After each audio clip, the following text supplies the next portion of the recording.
నామానికి స్థుతి కలుగునుగాక. మరొకసారి ఈ రాత్రి కాల సమయంలో దేవుడు మనకిచ్చినటువంటి ధన్యతను బట్టి దేవుని నామాన్ని స్థుతిస్తూ ఉండడానికి దేవుడు ఇచ్చినటువంటి మంచి తరుణాన్ని బట్టి దేవునికి మహిమ కలుగునుగాక. స్తోత్రం. చిన్న ప్రార్థన చేసుకొని ప్రారంభించుకుందాం. స్తోత్రములు దైవమా, మరొకసారి రాత్రి కాల సమయంలో మీ ఉన్నతమైనటువంటి కృపా సంకల్పాన్ని బట్టి మమ్మల్ని కనికరించి రక్షణ ప్రణాళికను నడిపించి దుష్టుని యొక్క సకల కుయుక్తుల నుంచి మమ్మల్ని తప్పించి విలువైన శ్రేష్టమైన రక్షణ భాగ్యాన్ని మీరు మాకు ఇచ్చినందుకై మీకు స్తోత్రాలు. కృప చూపించండి రాజా, దిగిరండి. మీ పరిశుద్ధాత్మ కార్యం సకల పొంచి ఉన్న చీకటి దురాత్మ అంధకార దయ్యపు శక్తుల ప్రభావం అంతటినీ మీరు మాకు ఇచ్చిన అధికారమును బట్టి యేసుక్రీస్తు నామమున గద్దిస్తూ బంధిస్తూ ఉన్న మీ ప్రసన్నతను మా మీద కుమ్మరించండి. దయగల తండ్రి, నీకు స్తోత్రాలు. మరొకసారి జరుగుతున్న కార్యక్రమం అంతటి ద్వారా మీరు పొందండి. వాక్యం ద్వారా నాతో మాతో మీరే మాట్లాడండి. లైవ్ ద్వారా ఎందరైతే వీక్షిస్తున్నారో వారందరూ మీరు ఆశీర్వదించండి. మహిమ ఘనత ప్రభావాలు మీరే పొందండి. ఏస్తున్నామని ప్రార్థన చేస్తున్నాము తండ్రి.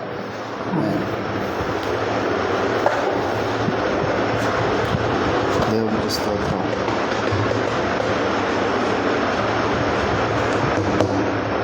స్తుతి పాత్రుడా, స్తోత్రార్హుడా, స్తుతులందుకో పూజార్హుడా. స్తుతి పాత్రుడా, స్తోత్రార్హుడా, స్తుతులందుకో పూజార్హుడా. ఆకాశమందు నీవు తప్ప నాకెవరున్నారు నా ప్రభు. ఆకాశమందు నీవు తప్ప నాకెవరున్నారు నా ప్రభు.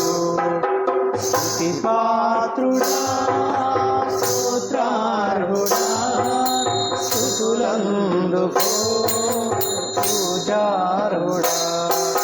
స్తుతి పాత్రుడా,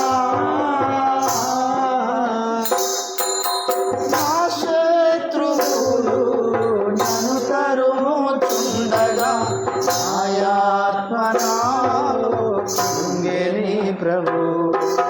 నా శత్రువులు నన్ను తరుముచుండగా నాయాత్మ నాలో కృంగెని ప్రభు.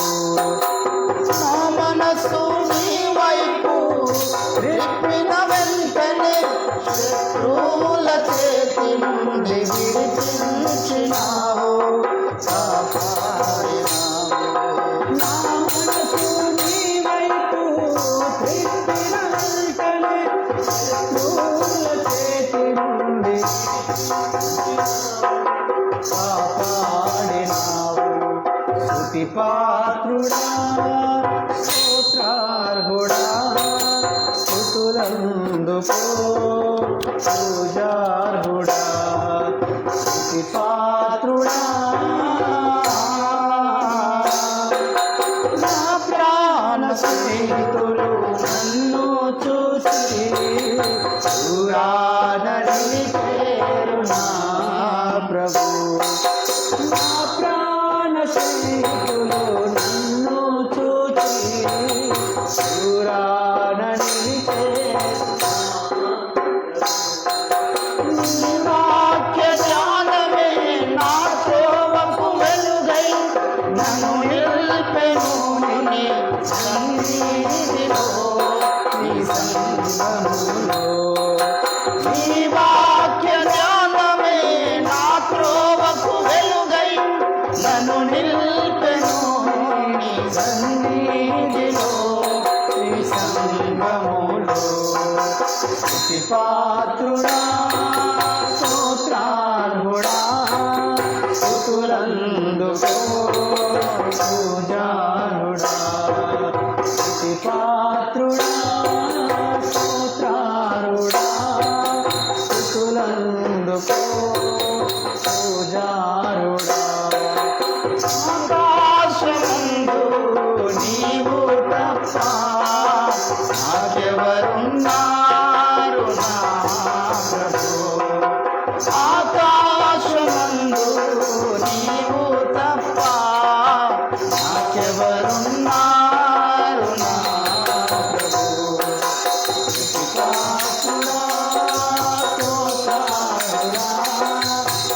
స్తుతులందుకో పూజారుడా స్తుతి పాత్రుడా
అభినామీగా పాడము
దేవునికి స్తోత్రం కలుగును కాక.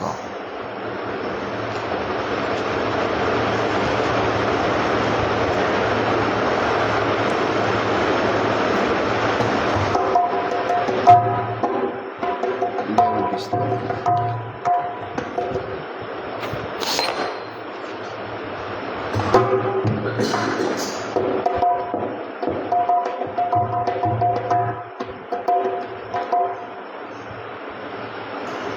చాలునయా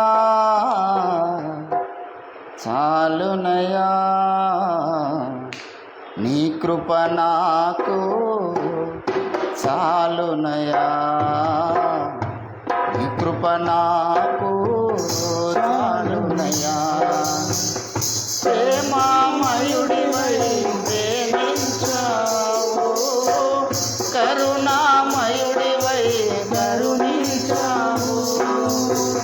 ప్రేమామయుడివై ప్రేమించావు, కరుణామయుడివై కరుణించావు.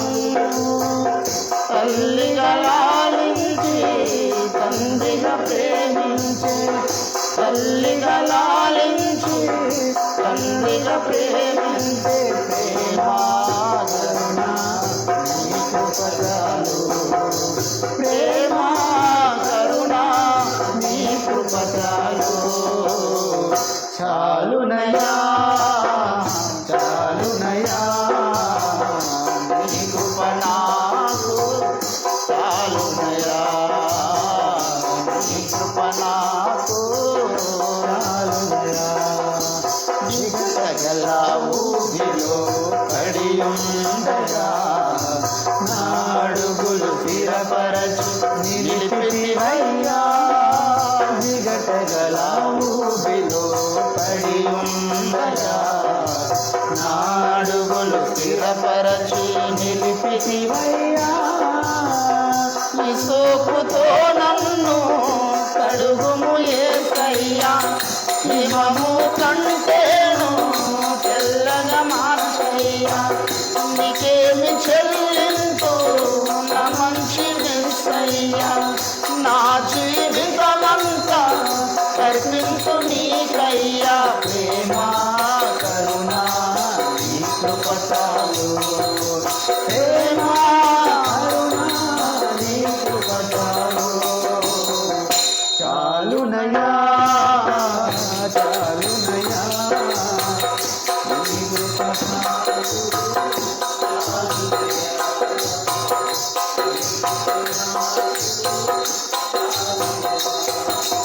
బంధువులు స్నేహితులు తోసేసిన తల్లిదండ్రులేనా వెలివేసిన, బంధువులు స్నేహితులు తోసేసిన తల్లిదండ్రులేనా వెలివేసిన. నన్ను నీవు విడువనలేదయ్యా, నిన్నగా ప్రేమించి రక్షించినావయ్యా. నీకేమి చెల్లించు నా మంచి మెస్సయ్యా, నీ సాక్షిగా నేను ఇలా జీవించునయ్యా. ప్రేమా కరుణ నీ కృప చాలు. ప్రేమా కరుణ నీ కృప చాలు. చాలునయా చాలునయా నీ కృప నాకు చాలునయా, నీ కృప నాకు చాలునయా. ప్రేమామయుడివై ప్రేమించావు, కరుణామయుడివై కరుణించావు. ప్రేమామయుడివై ప్రేమించావు,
దేవుని నామానికి మహిమ కలుగును గాక.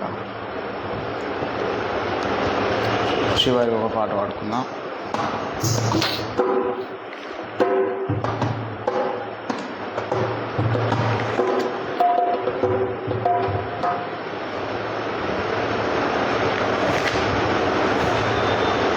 ఇలా కొత్త పాటలు అవి రాయమని చెప్పిన నేను. 3 కొత్త పాటలు ఇంకా లేవు. ఆశ్చర్యకరుడు అతి బలవంతుడు లేదు, మహోన్నతుని చాటున లేదు, తర్వాత నీతిమంతులు తమాల వృక్షము ఇంట్లో లేవు. రాస్తే మనం అవి కూడా రెగ్యులర్గా పాడగలుగుతుంది. ముందు అదే మహోన్నతుని చాటున ఉన్నదా? 3 లేదు కొత్త పాట. అయ్యగారు రాసిన కొత్త పాటలు ఏమైనా 3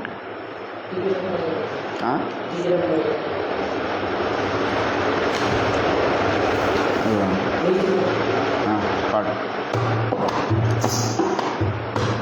నీతిమంతులు తమాల వృక్షములే ఎడారిలో సహా మోవు వేయుచుందురు. నీతిమంతులు తమాల వృక్షములే ఎడారిలో సహా మోవు వేయుచుందురు.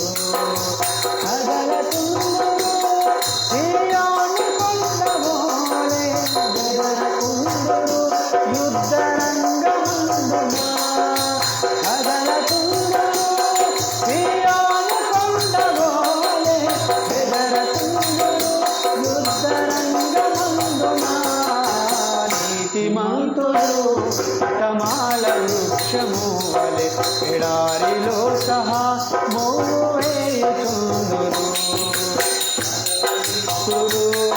అకాలమందున అలయకుందురు, సముందున ఫలమునిచ్చురు. అకాలమందున అలయకుందురు,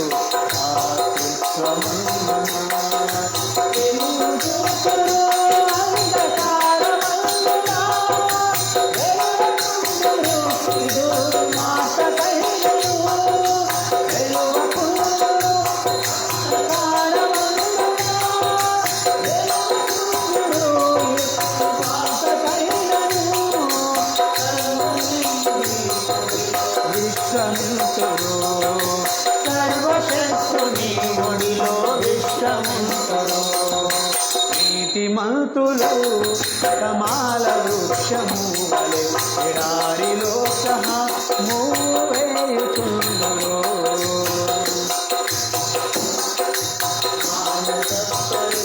ఎంత నష్టమొచ్చినా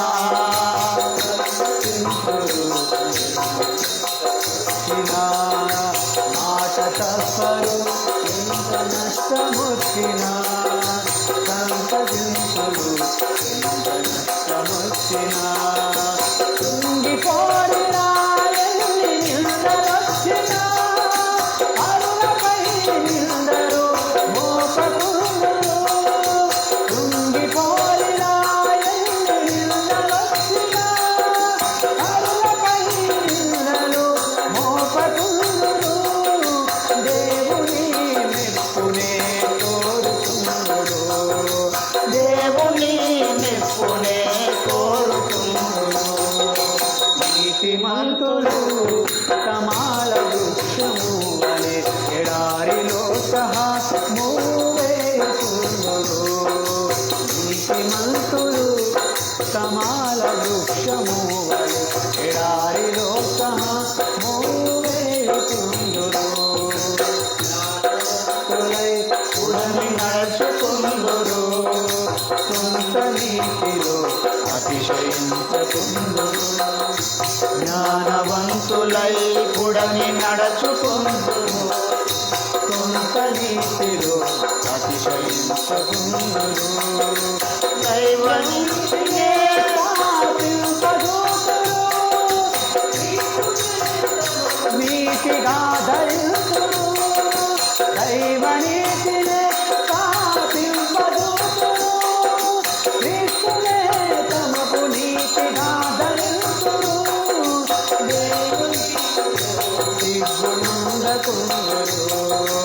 దైవ దీపులో దిగ్గునందకుందురు. సమాల వృక్షము వలె ఎడారిలో సహా మూవేయుచుందురు. నీతిమంతులు సమాల వృక్షము వలె ఎడారిలో సహా మూవేయుచుందురు. అదలకుందురు సియోను కొండవోలే బెదరకుందురు యుద్ధరంగమందున. అదలకుందురు సియోను కొండవోలే బెదరకుందురు యుద్ధరంగమందున. నీతిమంతులు సమాల వృక్షము వలె ఎడారిలో సహా మూవేయుచుందురు. నీతిమంతులు సమాల వృక్షము వలె ఎడారిలో సహా మూవేయుచుందురు. దేవుని నామానికి మహిమ కలుగును.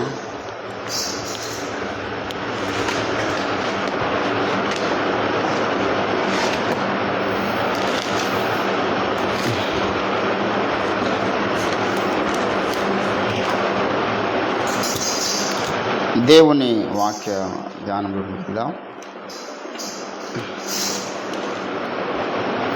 కొరింథీయులకు రాసినటువంటి 2వ పత్రిక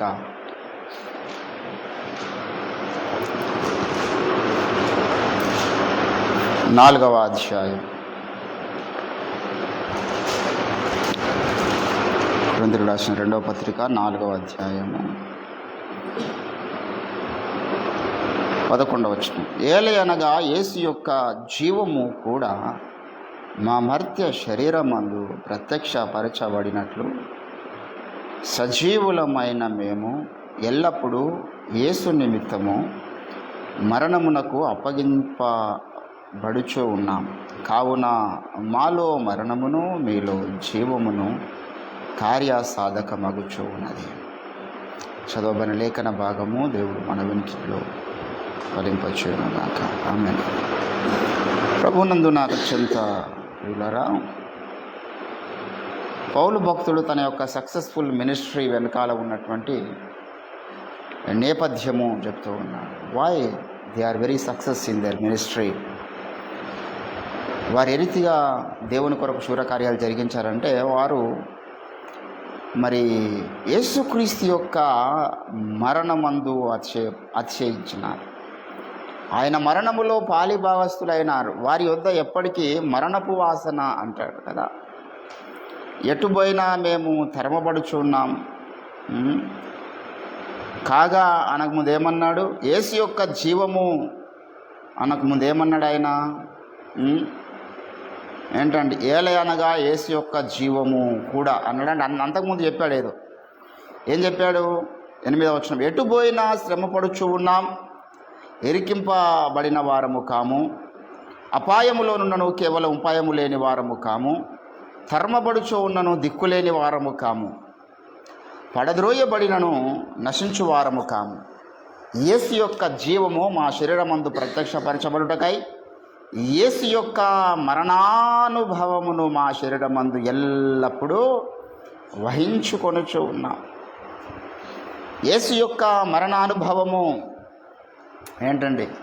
మరణానుభవం అనేటువంటి అందరికీ సాధ్యం కాదు. కొంతమంది మరణముకు చాలా దగ్గరగా వెళ్ళి వస్తారు. కొన్ని రోగాలు ఉన్నవాళ్ళు డాక్టర్లకు డిక్లేర్ చేస్తారు. చాలా కాలం మంచాన పడి పడి పడి వారి దగ్గర మరణపు వాసన వస్తుంది. వారి శరీరము చచ్చిపోయినటువంటి డెడ్ బాడీకి ఉన్నటువంటి ఆ రూపాన్ని చూపిస్తుంది. వారి కన్నులు ఈ వ్యక్తి చనిపోబోతున్నాడని చెప్తాయి. వారి దగ్గర వచ్చేటటువంటి ఒక రకమైన మరణపు వాసన ఉంటుంది. ఎందుకంటే చాలామంది దగ్గరికి మరి మరణ పడక మీద ఉన్న వారికి నేను ప్రార్థనలు చేసిన. చాలా కష్టం ఆ మరణపు వాసన మనం జీర్ణించుకోవడం అనేది చాలా కష్టం. ఒక నిమిషం కూడా మనం అక్కడ ఉండలేం, అంత డేంజర్గా ఉంటుంది. మరికొద్ది క్షణాలు చచ్చిపోతారని మనుషులు కూడా నేను వెళ్ళి ప్రార్థన చేసిన. దేవుని బిడ్డలారా, పౌలు అంటున్నాడు ఇక్కడ, మేమైతే మా యందు మరణపు వాసన వస్తున్నది, మరణమును మేము అనుభవిస్తున్నాం, మరణానుభవం గుండా నడుస్తూ ఉన్నాం. పౌలు జీవితంలో ఎన్నో రకాల పరిస్థితుల గుండా ఆయన నడిచినాడు. అందులో చాలా కీలకమైనటువంటి ఘట్టం ఇది. లోకం మొదట ఆయనను వెలివేసింది, శిష్యులు ఆయనను వెలివేసినారు. తృణీకరించబడ్డ మనిషిగా పౌలు చాలా కాలం ఉన్నాడు. శిశువులు నమ్మలేరు, ఆయన శిశువుడని నమ్మక అనే మాట మనం బైబిల్లో చూస్తాం. అపోస్తుల కార్యము ఏంటండి, ఆ స్టేట్మెంట్ పౌలు జీవితంలో ఉన్నది. మిగతా ఏ సేవకుని జీవితంలో అది లేదు. సమాజం వెలివేసింది ఏంటండి, ఆనాటి రోమా సామ్రాజ్యము శిష్యులను వెలివేసింది, శిష్యులను హింసించింది. కానీ శిశువులే పౌలును వెలివేస్తున్నారు, శిశువులే పౌలును హింసించినారు. ఏంటండి, అతడు శిశువుడని నమ్మక 9వ అధ్యాయము 26వ వచనం. వచ్చి యత్నము చేసెను కానీ అతడు శిష్యుడని నమ్మక అందరూ భయపడిరి. ఏంటండి, ఎందుకు భయపడ్డారు? నాకు అందరిని హింసిస్తున్నాడు, చంపుతున్నాడు కదా, మరి అనేక మందిని కలవరపరిచిన మనిషి ఇతడే కదా, ఈయనే క్రీస్తు అని రుజువుపరచుచూ ఉన్నాడంట. తర్వాత వచ్చి దమస్కులో కాపురం ఉన్న యూదులకు కలవరపరచను. 23లో అనేక దినములు గతించిన పిమ్మట యూదులు అతనిని చంపనాలోచింపగా వారి ఆలోచన సౌలునకు తెలియవచ్చను. వారు అతనిని చంపవలనని రాత్రింబగళ్ళు ద్వారముల యొద్ద కాచుకొని ఉండిరి. గనుక అతని శిష్యులు రాత్రివేళ అతన్ని తీసుకొని గంపల గుండా దించి వేరే మార్గంలో, అంటే ద్వారం దగ్గర వాళ్ళు కాచుకుంటున్నారు కాబట్టి కిటికీ గుండా దించి సైడ్ నుంచి మరి షార్ట్కట్ రూట్లో ఆయనను పంపించేస్తున్నారు. ఒకప్పుడు యూదుల పక్షాన యుద్ధం చేసినటువంటి మనిషి ఏ క్షణానైతే యూదులకు వ్యతిరేకంగా మాట్లాడుతున్నాడో ఆ క్షణాన వాళ్ళు ఆయనను చంపడానికి చూస్తూ ఉన్నారు. దేవుని బిడ్డలారా, ఎందుకు ఈ యొక్క నేపథ్యం చెప్తున్నానంటే, ఈరోజు యేసు ప్రభుని నమ్మకన్నా ముందు మనం కూడా అదే పరిస్థితి. అందరూ మనల్ని పొగుడుతారు, మనకున్న టాలెంట్స్ని పొగుడుతారు, మనకున్న సమస్తాన్ని గౌరవం ఉంటుంది. ఎక్కువ క్షణం యేసు ప్రభు నమ్ముకుంటే వాళ్ళే మనల్ని చంపడానికి చూస్తారు. పొగడిన నోళ్ళే నిందలు మోపగా నిమిరిన కరములు కరకుగా కోసే కడు చిత్రముగా లోకం మారింది. ఒకప్పుడు పొగడి ఎంత అద్భుతంగానో ఏదో అదే యేసు నమ్మంగానే ఏమైందో తెలియదు. ఏంటంటే యేసు యొక్క అభిషేకం ఒక వ్యక్తి మీదకి రాగానే అప్పటిదాకా పొగిడిన వాళ్ళు, అప్పటిదాకా మెచ్చుకున్న వాళ్ళు నొచ్చుకుంటారు. అప్పటిదాకా మనల్ని ఆకాశనంతగా ఎత్తిన వాళ్ళు గాలి తీసే మాటలు మాట్లాడతారు. ఇదంతా భక్తుల జీవితంలో అనుభవాలు. దేవుని బిడ్డలారా, పౌలు తృణీకరించబడ్డ మనిషి, లోకం చేత తృణీకరించబడ్డాడు, సంఘము చేత కూడా ఆయన తృణీకరించబడ్డాడు. శిష్యులు ఆయనను తృణీకరించారు. అయినా పౌలు బలహీనపడలేడు. ఎందుకు తెలుసా? పౌలు క్రీస్తు సిలువలో ఆయన ఏమై ఉన్నాడు, నేను చచ్చితిని. ఆ అనుభవంలోకి వచ్చిన వానికి తృణీకారం అనేది పనిచేయదు. నేను ఇంకా క్రీస్తు సిలువలో చావాలని అనుకున్నవాడికి ఎవరు తృణీకరిస్తే బాధపడతాను. ఏంటంటే తృణీకరించబడ్డరా ఈ మూలకు తలరాయి కాక తప్పదు, దానికో చరిత్ర ఉంది. కానీ తృణీకారాన్ని పౌలు చాలా సింపుల్గా తీసుకున్నాడు. ఈరోజు మనము తృణీకారాన్ని రీతిగా తీసుకుంటున్నాం. కొంతమంది కొన్ని మాటలు అంటేనే జీర్ణించుకోవడం, ఇంకా తృణీకారం తర్వాత ఏంటంటే మనకు నచ్చని మాట, మన గిట్టని మాట, మనల్ని బాధ కలిగించే మాట, ఒక్క మాట అంటే మనం ఎక్కలేనంత ఈగో హార్ట్ అయిపోతాం. అరే భయ్, నాకు ఎంతమంది ఎన్ని మాటలు ఉన్నారో నాకు అన్నీ తెలుసు. నాకు ఒక తమ్ముడు ఉండే నా దగ్గర,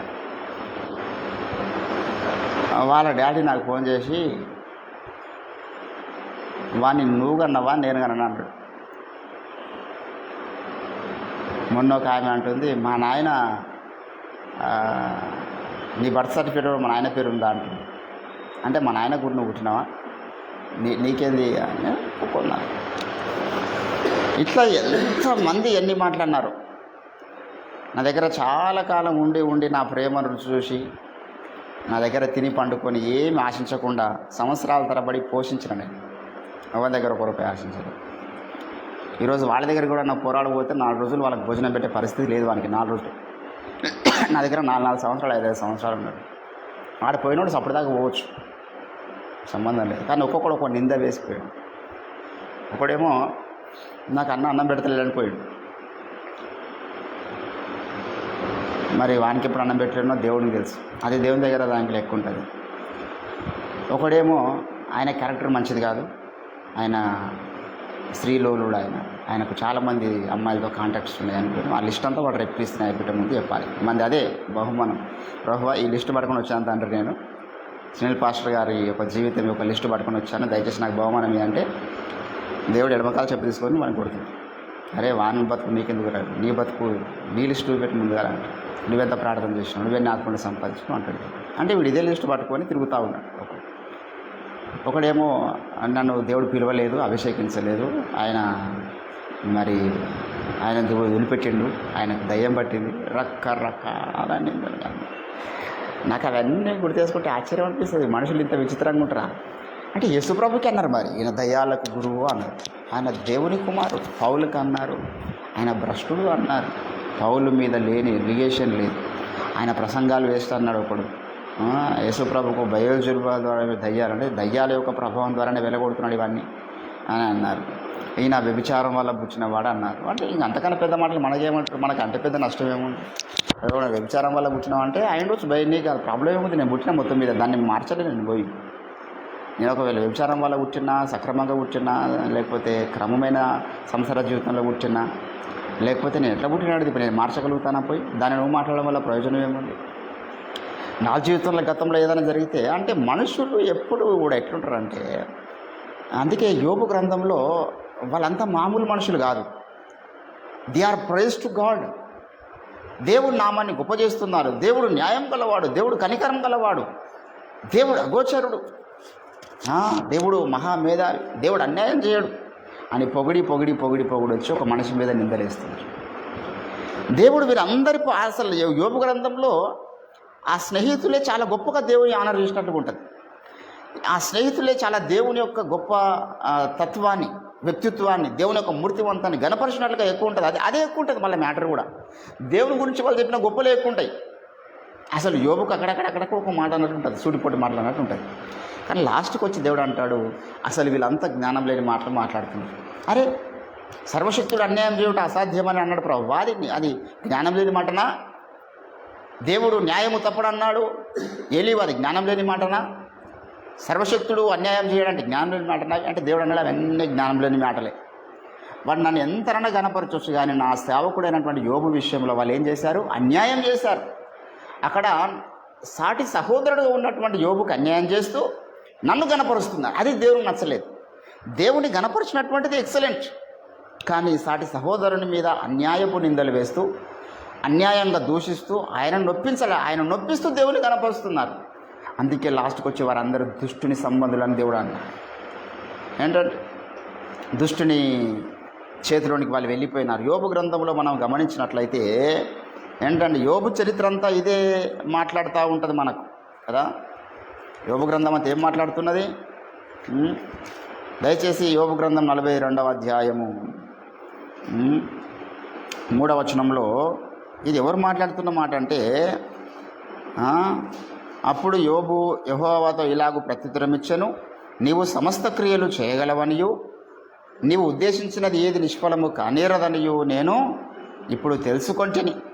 జ్ఞానము లేని మాటల చేత ఆలోచన నిర్ధకం చేయి వీడెవడు అని దేవుడు ఏమంటున్నాడండి? ఏంటండి వాళ్ళందరూ మాట్లాడుతున్న మాటల్ని జ్ఞానము లేని మాటలు, జ్ఞానము లేని మాటలు. దేవుని బిడ్డలారా, మరి ఒక్క మాటతో కొట్టేసిండు వాళ్ళన్ని గొప్ప మాటలు. అంతా దేవుడు మళ్ళా యోబుకే మెచ్చుకుంటాడు. చూస్తే 38వ అధ్యాయంలో మీరు గమనించినట్లయితే అంటాడు, ఎన్నో సంగతులు చెప్పి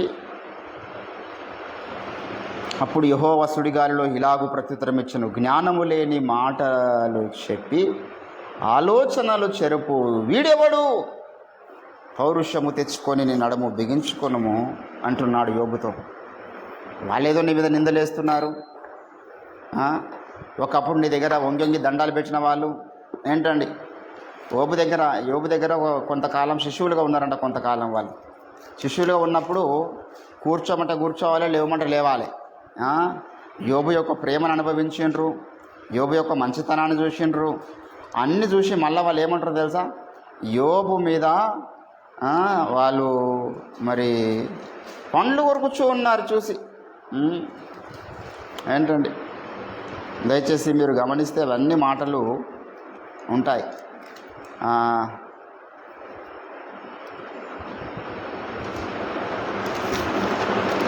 ఒకప్పుడు ఎక్కడ చెప్పిన మాట,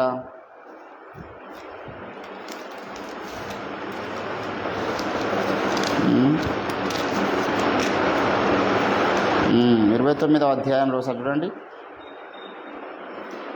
29వ అధ్యాయము ఆయన సాక్ష్యం చెప్తున్నాడు. 12వ వచనం చూద్దాం. దయచేసి 7 చదువుదాం. ఏదో కంటెస్ట్ 7 నుంచి. పట్టణపు గుమ్మమునకు నేను వెళ్ళినప్పుడు, రాజవీధులలో నా పీఠము సిద్ధపరచుకున్నప్పుడు యవ్వనులు నన్ను చూసి దాగుకొనిరి, ముసలి వాళ్ళు లేచి నిలబడిరి, అధికారులు మాట్లాడటం అని నోటి మీద. ఎంత ఉన్నతమైన స్టేటస్ అండి యోబుది.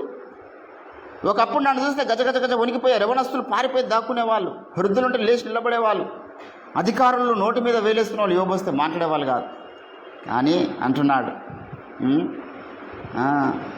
అధికారులు మాట్లాడటం అని నోటి మీద చెయ్యి వేసుకొనిరి, ప్రధానులు మాట్లాడక ఊరుకొనిరి, వారి నాలుక వారి అంగిలి అంటుకొనేను.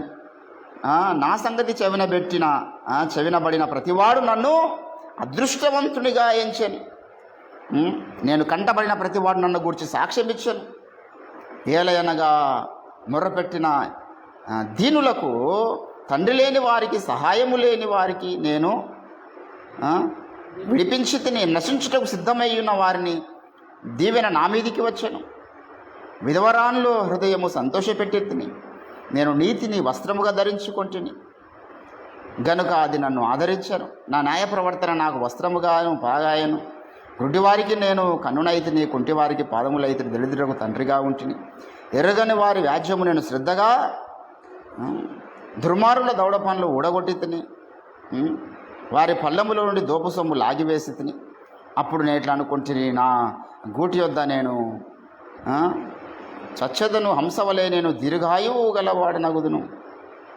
ఏంటండి అంటే, ఎడతెగకుండా ప్రజల మధ్య ఎంతో అద్భుతమైనటువంటి సాక్ష్యం గలటువంటి యోబు ఇప్పుడు అందరూ ఆయన ఏం చేస్తున్నారంట, ఏంటండి, ఎవడు ఆయన మాటను లెక్క చేయడం లేదు. యోబు మాటను లెక్క చేసేటటువంటి మనిషి లేడు. ఆయనను చూసి ఒకప్పుడు గజ్జుమన్నవాడు ఈరోజు భయపడే పరిస్థితి లేదు. అందరూ తృణీకరించినారు ఆయనను. అయినా దేవుడు అంటున్నాడు, బాబు నీవు చాలా ఉన్నతమైనటువంటి స్థితి, వాళ్ళందరూ జ్ఞానము లేని వారే, నీవు మాత్రము ఉన్నతమైనటువంటి దేవుని బిడ్డలారా. కాబట్టి అసెస్మెంట్స్ ఎట్లుంటాయంటే, లోకం దృష్టిలో యోబు అంతా కూడా ఫెయిల్యూర్ వ్యక్తిత్వం గల వ్యక్తి, అంటే ఫెయిల్యూర్ అయిపోయిందనే జీవితం అన్నట్లు ఉన్నది. కానీ దైవికంగా చూసినప్పుడు మాత్రము యోబు చాలా సక్సెస్ఫుల్ వ్యక్తిగా ఉన్నాడు. పౌలు కూడా అంతే ఉంది. పౌలు కూడా ఒక రకంగా ఫెయిల్ అయిపోయినట్లుగా, అరే మరణపు వాసన మా శరీరంలో మరణము ఉన్నదన్నప్పుడు ఎంత ఉన్నతమైన స్టేటస్ అది. చచ్చిపోయిన మనిషిని చూసి ఎవడన్నా కొట్టడానికి, చచ్చిపోయిన మనిషి ఒకవేళ ఎవరికైనా కొట్టడానికి లేస్తాడా? చచ్చిపోయిన మనిషి ఏదైనా ఒక అందానికి ఆకర్షితుడు అవుతాడా? చచ్చిపోయిన మనిషి ఏదైనా ఒక తిండికి ఆకర్షితుడు అవుతాడా? చచ్చిపోయిన స్థితిలో ఉన్నవాడు దేనికి ఆకర్షితుడు అవుతాడు అంటే దేనికి కాడు. అంటే లోక వ్యసనాలకు అట్లా అయిపోయాడు పౌలు భక్తుడు. ఏంటంటే అప్పుడు ఆయనలో నుంచి జీవం బయటికి వెళ్తున్నది. ఇప్పుడు మనం ఒక్కదానికి చచ్చిపోలేము.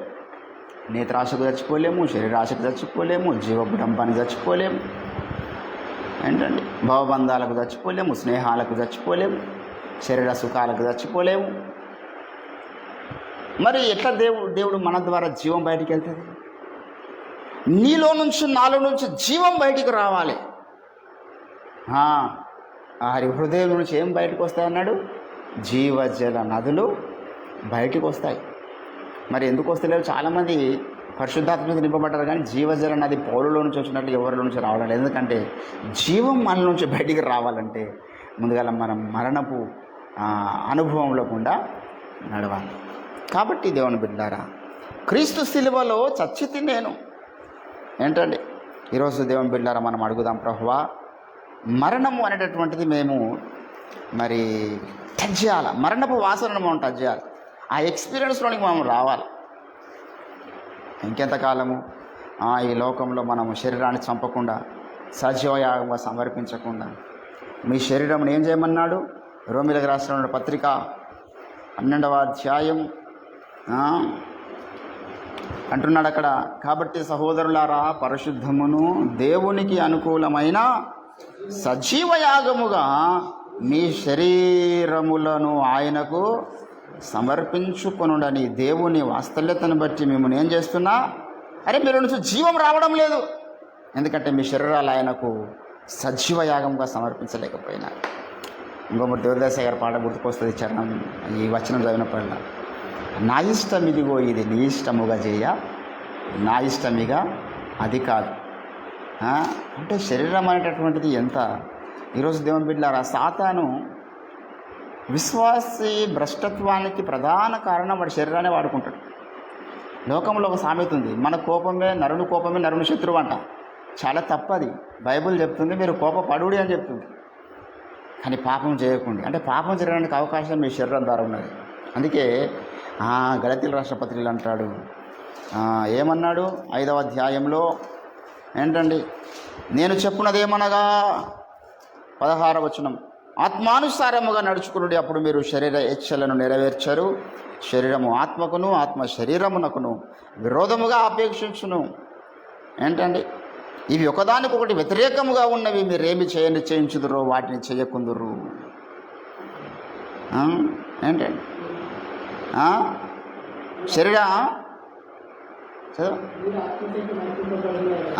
మీరు ఆత్మ చేత నడిపించబడిన ఎడల ధర్మశాస్త్రముకు లోనైన వారు కారు అన్నారు.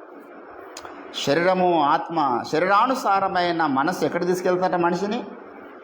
మరణములోనికి తీసుకెళ్తా.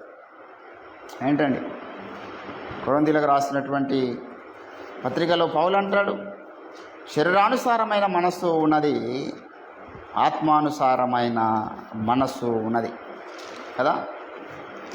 శరీరానుసారమైన మనస్సు మరణము, ఆత్మానుసారమైన మనస్సు జీవమును సమాధానమునై ఉన్నదన్నాడు 4లో కదా. కొరింథీయులకు రాసిన పత్రిక 10వ అధ్యాయము 2వ కొరింథీ 2వ వచనంలో ఏమన్నాడు?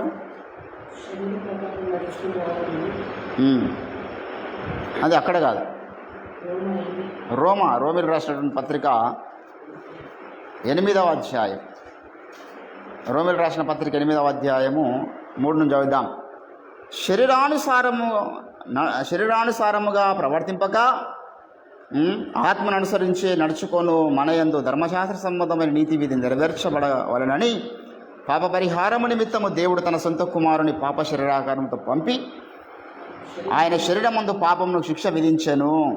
శరీరానుసారులు శరీర విషయాల మీద మనసుంతురు, ఆత్మానుసారులు ఆత్మ సంబంధమైన ఆత్మ విషయాల మీద మనసుంతురు. శరీరానుసారమైన మనసు మరణం, ఆత్మానుసారమైన మనసు శరీరాన్ని చంపుతుంది. శరీరానుసారంగా మనం బతికితే అది మన మరణానికి తీసుకెళ్తుంది, శాశ్వత మరణానికి తీసుకెళ్తుంది. కాబట్టి దేవుని బిడ్డలారా, మనం శరీరం యొక్క మాట వినొద్దంటే దాన్ని చంపడం నేర్చుకోవాలి. శరీరానుసారంగా మీరు నడుస్తున్నట్టు అర్థమైంది, శరీరం బతుకున్నది, నడిపిస్తున్నది, కేకలు వేస్తున్న శరీరం. కాబట్టి మన శరీరం చచ్చిపోవాలి. క్రీస్తునందు బాప్తిసం పొందినటువంటి ఆ దినాననే మనం ఏమైనాము? శరీర రీతిగా సమాధి చేయబడినాము. మన జీవము క్రీస్తు కూడా తిరిగి లేచి, అది ప్రాక్టీస్లో అనుభవంలోనికి రావాలి. ఆ రోజు చావడం ప్రారంభించబడుతుంది. దినదినం రోజు కాస్త నీ శరీరంలో ఉన్నటువంటి ప్రతి రకమైనటువంటి ఆ సెల్ చచ్చిపోతూ ఉండాలి. ఏదైతే పాపానికి ప్రేరేపిస్తుందో, ఏ రకమైనటువంటి కోరికలు మనల్ని పాపం చేయడానికి ప్రోత్సహిస్తున్నాయో, అది నిద్ర కావచ్చు, తిండి కావచ్చు, శరీర సుఖాలు కావచ్చు, మన శరీరానుసారమైనటువంటి మనసు ద్వారా కలిగే కోపాలు, క్రోధాలు, ఇవన్నీ ఉన్నాయి. వాటన్నిటిని కూడా నేను అలా చంపడం అనేది నేర్చుకోవాలి. అప్పుడు నీ ద్వారా జీవము కదా, మన జీవితములో జీవం బయటికి రావాలని దేవుడు ఆశపడుతున్నాడు. ఆయన లోకానికి జీవం అయి ఉన్నాడు. నేను లోకానికి జీవం ఇచ్చుటకు వచ్చింది, పునరుద్ధానము జీవము నేనే అన్నాడు. కాబట్టి ఆయన బిడ్డలుగా మన ద్వారా కొంతైనా జీవం వెళ్ళాలి కదా లోకంలోనికి. ఎంతమందిని మనం జీవింపజేస్తున్నాం, ఎంతమందిని మన ద్వారా రక్షణ ప్రణాళికను నడిపిస్తున్నాం. దేవుని బిడ్డలారా, ఈరోజు చాలామంది సచ్చిన స్థితిలో లేరు, కానీ స్నేహితులలాగా మాట్లాడుతున్నారు.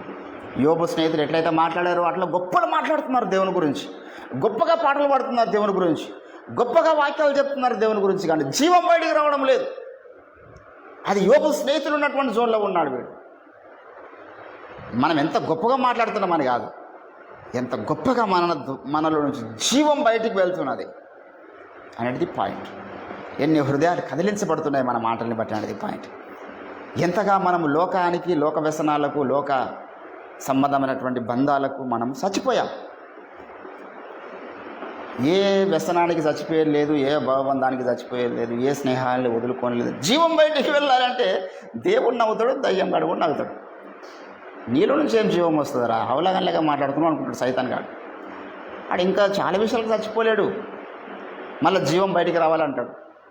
ఈరోజు దేవుని బిడ్డలారా, నీలో నాలో చూస్తున్న ప్రతి మాట వల్ల, ప్రతి పాట వల్ల, ప్రతి స్తుతి ఆరాధన వల్ల, ప్రతి వాక్య పరిచర్య వల్ల లైఫ్ అనేది బయటికి వెళ్ళాలి. మీరు లోకానికి ఏమై ఉన్నారు? వెలుగై ఉన్నారన్నాడు దేవుని బిడ్డలారా. కనుక పౌలు ద్వారా అనేకులకు జీవం బయటికి వెళ్ళింది. పాపముల చేత, అపరాధముల చేత సచ్చిన స్థితిలో ఉన్నటువంటి జనాంగానికి పౌలు స్వార్థ పరిచర్య ద్వారా జీవం పోయిందంట. అక్కడ ఆ జీవం పోయి ఆ చచ్చిపోయిన మనుషుల్ని బ్రతికించింది. లాజరు సమాధి దగ్గరికి పోయినప్పుడు యేసు ప్రభువు నోట్ల నుంచి జీవం ఎట్లా వెళ్ళిందో, ఆ జీవం ఎట్లా ఏ రీతిగా అయితే చనిపోయినటువంటి 4 రోజులు చచ్చిపోయినటువంటి డెడ్ బాడీని లేపిందో, ఈరోజు 20 ఏళ్ళుగా, 30 ఏళ్ళుగా, 40 ఏళ్ళుగా, 50 ఏళ్ళుగా చచ్చిపోయిన మనుషులు ఉన్నారు. ఆత్మీయంగా పాపముల చేత, అపరాధం చచ్చిపోయారు. వీళ్ళు భౌతికంగా బాగానే ఉన్నారు. వారిని లేపడానికి కూడా మన మాటల్లో జీవం బయటికి వెళ్ళాలి. అది పౌలు జీవితంలో జరిగినటువంటి అద్భుత కార్యం. ఈరోజు మన జీవితంలో కూడా దేవుడు జరిగించడానికి సమర్థుడు. మనం మొదట అన్నిటికీ డిటాచ్ అయిపోయి దేవునికి మాత్రమే అటాచ్ అయి ఉంటే అది సాధ్యమవుతుంది. కనుక ఒక నూతన తీర్మానం తీసుకుందాం. తండ్రి, మాలో జీవము అనేటటువంటిది మరి లోకంలోనికి జీవం వెళ్ళే వ్యక్తులుగా ఒక వేదికగా మేము ఉండాలి. మేము చీకట్లో ఉన్న ప్రజలకు జీవమునిచ్చేవారిగా, సచ్చిన వారికి జీవమునిచ్చేవారిగా, వెలుగునిచ్చేవారిగా మమ్మల్ని మీరు అభిషేకించండి. పౌలు ఏ రీతిగా అయితే సాక్ష్యం చెప్తున్నాడో, ఇది మొదలుకొని నాయందు మరణానుభవం రావాలి. హల్లెలూయా. అయ్యగారు ఎప్పుడో పాట రాశారు, క్రీస్తు సిలువలో సచ్చితే నేను, ఇక బ్రతుకు వాడను నేను. కానీ అందుకే ఆయన ద్వారా ఈరోజు జీవం బయటకు వచ్చింది. కాబట్టి కొన్ని లక్షల మంది ఆయనకు ఆత్మీయ సంతానం, కొన్ని వేల మంది పాస్టర్స్ సంఘాలు కట్టబడ్డాయి. కాబట్టి దేవుని బిడ్డలారా, అట్లా ప్రతి భక్తుని జీవితంలో నుంచి జీవం బయటకు వస్తేనే ఉన్నతమైనటువంటి పరిచర్య జరిగింది. భక్త సింగ్ గారి జీవితం ద్వారా కొంత జీవం బయటకు వచ్చింది. జాన్ వెస్లీ ద్వారా కొంత జీవం బయటకు వచ్చింది. మార్టిన్ లూథర్ ద్వారా కొంత జీవం బయటకు వచ్చింది. కొంత భక్తుల్ని దేవుడి కొంత జీవాన్ని లోకానికి అందించాడు. ఈరోజు నీవు నేను మనం కూడా మన చుట్టుముడు ఎంతోమంది జీవము లేనటువంటి నిర్జీవమైన స్థితిలో ఉన్నారు. వారికి జీవమును పంచేవారిగా ఉండునట్లుగా దేవుడు మనల్ని అభిషేకించునుగాక. ప్రార్థన చేసుకుందాం రండి. దేవుడి కొద్ది మాటలు దీవించును గాక. స్తోత్రములు తండ్రి, మహాగణుడా, దేవా, మేము జీవము ఇచ్చేవారిగా ఉండాలి అని మీరు ఆశపడుతున్నారు. మేమే ఒకవేళ జీవము లేని వారిగా ఉన్నామేమో, ఇంకా మేమే అనేక విషయాలకు చావని వారిగా ఉన్నామేమో, మరణానుభవం లేని వ్యక్తులుగా మేము ఉంటున్నామేమో. కనికరించండి రాజా. మేము ఆకారానికి క్రైస్తవుడిగా ఉండి జీవం లేని మనిషిగా, జీవమును పంచే మనిషిగా లేకపోతే ఏమి ప్రయోజనము? మేము లోకానికి జీవమును పంచేవారిగా ఉండాలి. చచ్చిపోయిన స్థితిలో ఈరోజు మా భారతీయులు, మా దేశ ప్రజలు, మా సాటి సహోదరులు ఎందరో ఉన్నారు. శారీరకంగా బాగానే ఉన్నారు, కానీ ఆత్మీయంగా మృతతుల్యమైన స్థితిలో ఉన్నారు. మా ద్వారా కొంతమందికైనా జీవం వెళ్ళాలి, కొందరినైనా జీవాత్మ వెళ్ళి వారిని బ్రతికించాలి. ఏజ్కేలు లోయలో ఆ యొక్క ఎముకల్లోనికి జీవాత్మ ఎత్తుకైతే వెళ్ళిందో, మాలో ఒక్కొక్కరి ద్వారా అటువంటి జీవాత్మ లోకంలోనికి స్ప్రెడ్ అవునట్లుగా మీరు కృప చూపించి గొప్ప రివైవల్ మా ప్రాంతంలో మా ద్వారా మీరు పుట్టించండి. దైవమా, ఉజ్జీవ జ్వాలని రగిలింపచేయండి. కోత విస్తారముగా ఉన్నది అని వారు కొదవగా ఉన్నారు తండ్రి. కోతవారిని పంపమని మేము వేడుకొనుచు ఉన్నాం, సహాయము చేయండి. మా దేశంలో ఎంతో మరి గాయము, మొన్న ఫ్లైట్ యాక్సిడెంట్లో, ఫ్లైట్ క్రాష్లో 200 పైచీలకు జనాలు చనిపోయారు తండ్రి. వారి కుటుంబాలను ఆదరించండి. అందులో రక్షణ పొందిన వారు ఉన్నారు. మీ చిత్తమైతే పరదేశంలో వారిని ఒకసారి మీరు ఆకర్షించండి. ఏ ఒక్కరు నశించిపోవడం మీ చిత్తం కాదు.